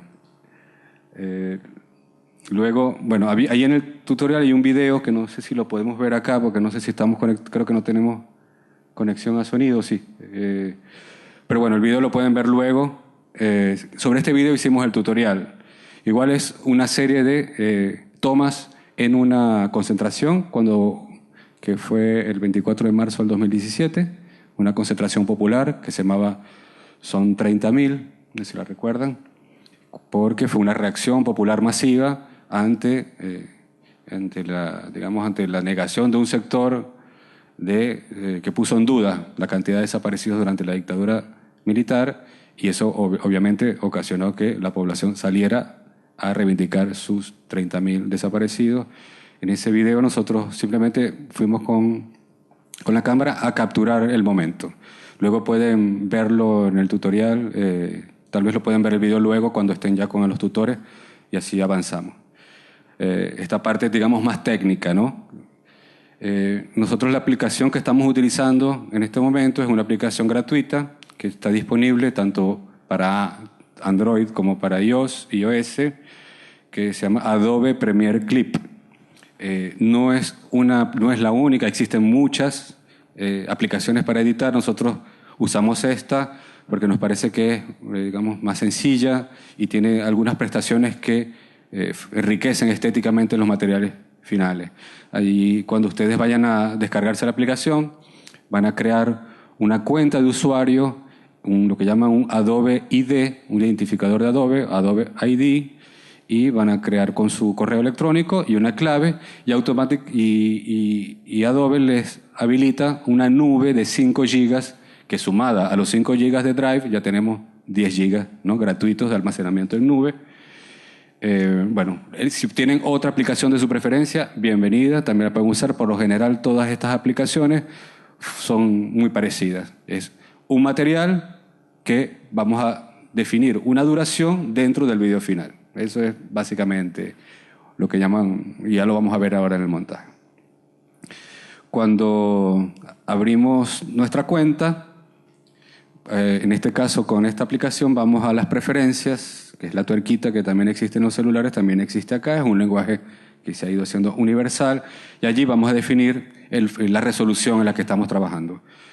Independientemente de que hayamos grabado en 1080p en HD y queremos bajar la resolución a 720, aquí también podemos decidir si la queremos en 720 o 1080, pero no está conectado. Podemos editar en 720 imágenes que ya grabamos en 1080p. O sea que es simplemente, aquí lo que es, digamos, lo que favorece acá, que el export o la exportación del video final va a ser más rápida si es 720. Y si está en 1080, o sea, HD, va a tardar más tiempo. Aquí podemos decidir, por ejemplo, básicamente ahí decidimos la resolución y podemos agregar, por ejemplo, una marca de agua, pero eso no lo voy a explicar ahora. Una marca de agua sería un logo que nosotros prediseñemos con otra aplicación, lo importamos al teléfono, a la galería del teléfono, y luego lo podríamos usar como logo, por ejemplo, una mosca en la esquina de la pantalla, para en el caso de que tengamos algún medio, ¿no? ¿Qué es una mosca? Una mosca en En el lenguaje audiovisual de televisión es el logo identificador del canal que está en la esquinita superior. Todos los canales lo usan. Bueno, dicho esto, vamos entonces allá a la aplicación como tal. Allí van a tener, no sé cómo está en el tutorial módulo, pero bueno, tienen una primera lámina, digamos a mi izquierda, en este caso a su derecha, donde aparece el obelisco. Bueno, allí donde aparece el obelisco sería la entrada. A uno, si toca eso, claro, ahí no les va a aparecer no les va a aparecer nada, les va a aparecer allí es mi primer proyecto, ¿no? Lo que pasa es que yo tenía unos proyectos en ese teléfono, entonces, bueno, cada fotografía que aparece en esa primera lámina, o esa primera captura del celular, es un proyecto. Entonces el obelisco es un proyecto y abajo era otro proyecto. Bueno, tocamos, toda esta aplicación es que llaman digital, por touch, tocamos y nos abre el proyecto. Y luego vamos a tener una ventana que abajo tiene varios cuadritos, puede ser que esté un poco pequeño en ese diseño, pero bueno. La parte de arriba es cómo va quedando nuestro video y la parte de abajo es cada cuadrito es cada video que importamos. ¿Cómo vamos a importar ese video? Lo vamos a ver justo a continuación. Van a ver en la esquina inferior derecha un círculo con una cruz. Cuando apoyamos allí, nos aparece la posibilidad de importar nuestras imágenes desde el dispositivo o desde la nube de Drive o desde la nube de Adobe o desde la galería de fotos o desde el Dropbox, es decir, desde cualquier sistema de nube gratuito que ustedes utilicen o que tengan sincronizado con su teléfono. De allí podemos escoger hasta 50 imágenes, las importamos todas y nos van a aparecer justo debajo. Entonces, la imagen número 1, que sería el cuadradito negro, que en este caso yo coloqué un título. La imagen número 2 sería la del obelisco y la imagen número 3 sería la de la calle que aparece allí. Ahí la idea es que plano 1, plano 2 y plano 3. Entonces, están ordenados de esa manera. El 1, el 2, el 3, el 4 y luego en la línea de abajo el 5, el 6, el 7, el 8. El orden de todas esas imágenes la pueden simplemente mover tocando la imagen con el dedo, la mueven hacia arriba o la mueven hacia abajo, es decir, hacia donde ustedes la quieran ubicar. Porque consideran que, bueno, en este caso yo utilizo el obelisco porque la idea del video era situar rápidamente que había una concentración en Capital. Entonces, para no explicar eso más adelante del video, coloco con eso. Es un símbolo que se reconoce fácilmente, lo dejo 2 segundos y ya dije, esto está ocurriendo en Buenos Aires, en el centro de Buenos Aires. Bueno, ese tipo de elementos, si van a hacer un video sobre su comunidad, seguro que hay un elemento que es clave, que todos reconocen de la comunidad para decir, bueno, esto ocurrió en la calle tal, en la calle Moreno, de mi barrio o de mi comunidad, ¿no? Entonces, esos elementos ayudan a situar rápidamente a nuestros usuarios, espectadores o público que va a ver el video luego. Allí, entonces, ustedes en esta primera parte ordenamos dónde van los videos y ustedes van a ver entre la imagen del obelisco y las fotitos de abajo como una línea en el medio. Allí vamos a determinar la duración que queremos para cada imagen. Ustedes lo vamos a ver en la siguiente. Ahí está. Vieron, hay como un rectangulito violeta de inicio y uno de salida. Bueno, esa es la entrada. Ahí decimos, quiero que mi imagen comience aquí y termine aquí. Y eso le va a dar en cada imagen la duración en segundos. La podrán ver en los cuadraditos de abajo, en la esquina derecha. Y aparece un número que es 1, 2, 3, 4 segundos. Algunas imágenes requieren mayor tiempo y algunas imágenes muy cortas. Podemos hacerlas en 2 segundos, en 1 segundo. Por lo general, la recomendación para redes sociales, y dada la velocidad con que se mueven los contenidos en redes sociales, nos hemos acostumbrado a que todo vaya muy rápido. Es decir, que si tenemos un video muy lento, puede de pronto resultar aburrido o no. También depende de la decisión estética que ustedes tengan en la narración. Pero podemos contar cosas muy rápidas en 30 segundos, podemos incluir 20 imágenes, por ejemplo. Pensando ya en una lógica de que queremos hacer piezas que corran rápido. Mientras el video dure más, menos gente lo va a ver. Más o menos es así la lógica. Mientras más corto el video, es más probabilidad de que la gente llegue hasta el final del video. Luego tenemos, rápidamente, tenemos dos franjas. Una franja blanca con iconos violeta, que son los que nos dicen todas las opciones que tenemos de clip. En la primera captura del teléfono van a ver podemos cambiar la iluminación de nuestra toma. Si nuestra toma está muy oscura, ahí podemos corregir que sea un poco más brillante, y si está muy brillante, ahí podemos corregir para que sea más opaca. Igual con la fotografía. La del medio tiene que ver con el volumen de nuestro clip. Estos son opciones para cada imagen y cada fragmento de video que ya hemos importado. Después luego les voy a mostrar unos ajustes que sirven para el video total. Pero en este caso, ese icono primero es el de la iluminación, el del medio es el del sonido, queremos subir o bajarle el volumen, y el tercero tiene que ver con incluso cambiarle la velocidad. Si queremos que es una imagen, queremos que sea un poco más emotiva, podemos ponerla más lenta, ¿no? Y eso también a veces, esos efectos ayudan a hacer énfasis, ¿no?, en algún aspecto de nuestra construcción audiovisual. Luego tenemos una opción también de selección de música. Entonces ya aquí vamos a pasar al menú que está en la parte superior violeta, donde ven una corchea, ¿no?, una nota musical. Allí, cuando presionamos allí, nos aparece un segundo menú, una segunda pantalla, donde podemos seleccionar temas que ya tenemos dentro de nuestro teléfono, y esta aplicación trae 12 temas que, bueno, los pueden usar, pero lo ideal es que tengan sonidos propios, así que si se pueden descargar un MP3 y subirlo al teléfono, ya con su preseleccionado, al momento de editar ya tenemos nuestras tomas.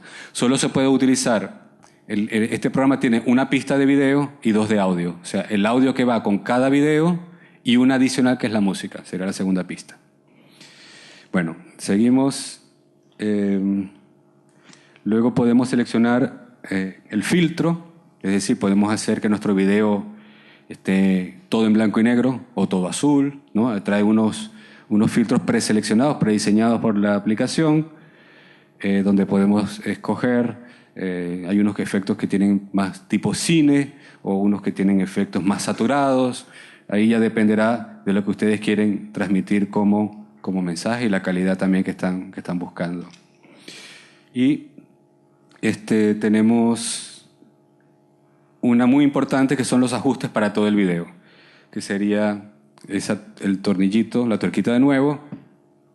Allí podemos seleccionar, por ejemplo, si queremos que nuestro video comience en una disolvencia desde negro a imagen, y si queremos que al final también vaya de imagen a negro, ¿no?, en color negro. Por lo general, para WhatsApp, la primera imagen del video es la primera imagen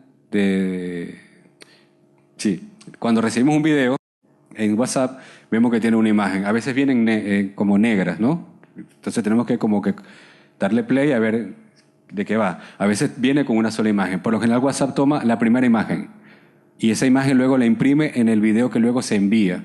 Es decir, que aquí pudiera recomendar, si es para hacer comunicación rápida, no colocar entradas de negro, sino comenzar de una vez con imagen. Pero bueno, están las opciones, depende de lo que ustedes quieran hacer. También podemos hacer una película con esto, ¿no? Un corto de 15 minutos, de 20, si lo quieren hacer una proyección dentro de un centro cultural, por ejemplo, ¿no? Que va a tener difusión cerrada, digamos, donde podemos hacer algo más largo. Y podemos también decidir si podemos colocar disolvencia entre las imágenes, entre las fotos sobre todo. Y hay un efecto de movimiento de la foto para que la foto no esté en estática. Cuando tenemos 15 fotos, las fotos van apareciendo lentamente, ¿no? Se disuelven y eso le da también, que a veces con la música permite ponerlo en ritmo, ¿no? Y aumenta, digamos, hacer que el video llame más la atención, sea un poco más atractivo. Y tenemos la posibilidad de colocar títulos. Los títulos se activan igual con el círculo violeta y la cruz que está abajo a la derecha. Aparece una ventana donde están los títulos. Y esos títulos nosotros podemos escribir, tenemos dos opciones: títulos en letra negra con fondo blanco o títulos en fondo negro con letra blanca. O sea, y ahí básicamente colocamos, esos títulos se pueden colocar al principio, al final, se pueden colocar a la mitad, los podemos duplicar, queremos que el mismo texto de entrada sea el mismo de cierre, al final podemos colocar una etiqueta que llaman, ¿no? Un hashtag, una etiqueta, porque queremos difundir una etiqueta, por ejemplo, nuestra olla solidaria. Entonces, a lo mejor el hashtag es olla solidaria, ¿no? Y estamos preparando esta actividad y estamos promocionando la olla solidaria que se va a hacer el sábado en la mañana. Entonces, ese tipo de etiquetas sirven también para estrategias para luego, en colectivo, dentro de la comunidad, ponerse de acuerdo para determinadas horas, ¿verdad? Bueno, vamos a lanzar el video que hicimos, que es la convocatoria para nuestra olla solidaria del sábado, la vamos a lanzar el miércoles a las 6 de la tarde todos juntos, ¿no? Cuando lo lanzamos todos juntos tenemos más probabilidades de que nos vean más porque impactamos con mayor fuerza en las redes sociales. Por lo general las redes sociales detectan cuando hay mucha actividad en torno a una etiqueta. Es la lógica. Sí, ya vamos cerrando. Luego tenemos una opción al final que es previsual. Van a haber dos flechas opuestas en la esquina superior derecha que permite previsualizar el video. Allí lo ven y luego que ya está, si ven el video, si les gustó, si no les gustó, se pueden devolver, ajustan lo que van a ajustar, resulta que las imágenes del medio están muy lentas, las voy a cortar, o la música no, esa música definitivamente no es la que quiero, no transmite lo que queremos decir, vamos a buscar otra y bueno, hacemos todas las correcciones y luego ya podemos hacer la exportación del video final, que es el símbolo de compartir, que aparece en casi todas las redes sociales. Ahí te va a dar la opción de guardarlo en la galería o podemos enviarlo directo al Twitter, al YouTube. Lo ideal, la recomendación es bajarlo a la galería, al dispositivo, para luego allí decidir cómo lo vamos a distribuir, para planificar sobre todo, ¿no? Para que no sea, porque a lo mejor se nos va algo y ya está publicado, ¿no? Ahí lo revisamos, lo compartimos con los compañeros, las compañeras. ¿Les gustó, no les gustó? Ahí va a haber sugerencias. De pronto podemos cambiar y exportar otra versión. Podemos hacer varias versiones, ¿verdad? Y después que tenemos el export final, nos da la opción otra vez de decidir si lo queremos en 720 o en 1080, ¿no? Entonces, tomando el criterio que le habíamos recomendado al principio, según el objetivo. Si queremos que vaya rápido, 720. Si queremos que no, donde la velocidad no es una variable, bueno, podemos hacer que dure. Y ya con esto espero que puedan hacer con los tutores luego los videos. También pueden enviarnos los videos al Centro McBride, al Instituto de Cultura, si quieren alguna opinión del equipo, del instituto. La dirección de correo es icc@unla.edu.ar y el Centro McBride es centromcbride@unla.edu.ar y allí podemos intercambiar y de pronto profundizar también sobre aspectos y temas de los tutoriales, de los cursos, e incluso organizar cursos presenciales o a distancia. Todas las posibilidades están abiertas, digamos, si queremos seguir construyendo comunidad desde la comunicación. Muchas gracias.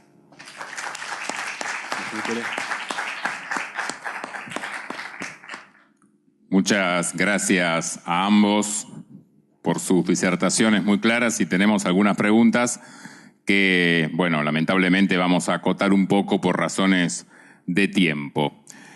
En primer lugar, en cuanto a la difusión de falsas verdades y en la medida en que, y pensamos en uno de los ejemplos que fueron aludidos en la clase, en cuanto a las guerras del Golfo Pérsico y las que surgieron justamente de la difusión de la gran falsa verdad sobre la tenencia de armas químicas, nos preguntan desde el punto de vista teórico si es pertinente la categoría de genocidio comunicacional. Yo trato de no repetir también la estrategia de crear como frases ampulosas, ¿no? La palabra genocidio me parece que hay que tratarla con más cuidado y más por lo que implica, por el horror que implica. Y me parece que es mucho más claro y más fácil comprender esto como una operación de guerra psicológica, de guerra ideológica, entender que hay una forma de ataque que, por cierto, hasta hoy, y por fortuna, no aniquila, digamos, en el sentido del término genocidio, pero tiene sus estragos y sus consecuencias, pero no, yo preferiría una definición en la que seamos capaces de analizar, tomar conciencia y después armarnos para la defensa y para dar la batalla, porque si no nos aniquila, incluso hasta psicológicamente, ¿no? Desde el plano internacional pasamos al propio y desde la Universidad Nacional de Entre Ríos nos preguntan cuál es la plataforma comunicacional mayoritaria en nuestro país y si tiene alguna correlación con un sector dominante desde el punto de vista económico y en ese caso con cuál. ¿Cuál sería la plataforma de comunicación en Argentina? Claro. Bueno, a ver, la plataforma de comunicación más importante es el pueblo argentino, ¿no? Para decirlo de manera clara. Hay otras plataformas tecnológicas que tienen mayor o menor influencia. Si se refiere a la presencia de alguna multinacional en Argentina, parece que la plataforma que más llegada tiene es Facebook, en términos de número, ¿no? De la cantidad de personas que participan o son atraídas a esa plataforma. Si estoy entendiendo bien la pregunta, en todo caso, lo que padecemos en Facebook es justamente un sistema permanente de espionaje, ¿no? Lo que nos... Si entiendo bien la pregunta. Sí, se referían básicamente a si los que no conocemos de términos estadísticos pensamos en la televisión, pensamos en las redes sociales, pensamos en el cine, a través de cuál de todas estas plataformas o vehículos comunicacionales se llega a la mayor cantidad de gente en la Argentina y si está de alguna manera dominada por un sector concentrado económicamente. Sí, entonces sí, el medio de dominación ahí, que tiene que ver con el espionaje de datos, cada vez que uno dice like, esto uno está alimentando una base de datos enorme, hoy se llama Big Data o gran base de datos, donde lo que después se hace es dinámicamente una serie de estudios de preferencias, de gustos, de horarios, de si uno mira más zapatos o más relojes que el otro, si aquel mira más casas y el otro que más libros, es decir, o más partidos de fútbol o menos. Todo eso se va haciendo estudios para hacer recortes por edades, por sexo, de modo que después hay dispositivos para vender esa información a las empresas de publicidad o de propaganda, y entonces ellos casi tienen seleccionado el sector aquel al que le gusta vestirse de amarillo o de verde o de negro, y el que a tal hora ve la televisión o el que a tal hora le da por internet, qué sé yo, y eso se estudia, ¿no? Hay otra plataforma que ha ganado exponencialmente muchos adeptos en Argentina, pero en todo el mundo, pero acá tiene un nivel muy alto, que es Netflix. Y Netflix, además de otra cosa, porque pasa por ser una plataforma de entretenimiento, pero es una maquinaria de antipolítica permanente, ¿no? Si uno analiza con detalle, y hemos hecho este ejercicio con el Instituto de Cultura y Comunicación, hemos visto series completas tomando notas de las escenas, etcétera, y lo que hemos concluido es que no hay una serie que no tenga como moraleja que la política todo es corrupto, que hay que no ni acercarse, ni meterse, ni olerlo, porque básicamente en la serie cumbre que se llama House of Cards, ahí es como el gran paradigma de eso, ¿no? La política todo es corrupto, ¿no? Y no hay que meterse. O hay otras series como Breaking Bad, que es una serie financiada por la DEA, ¿no? Donde los únicos buenos de esa serie, en medio de todo el mundo del narcotráfico y todo lo macabro que es, los únicos buenos son la DEA, y justamente la DEA es justamente lo menos bueno que hay, entre otras muchas cosas en el planeta, ¿no?